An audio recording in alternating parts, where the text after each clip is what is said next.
今ね、娘からね、電話があってね、台風5号だよお母さん、台風なんだよって言われて、台風なんだって言ったのね。大丈夫大丈夫、小屋に入ってるからって言ってね、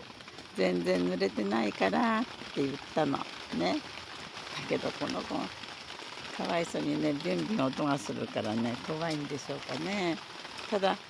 おたまごちゃんがね、ほんともうちょっとあれして来てほしいね。おたまごちゃん来たら仲良くね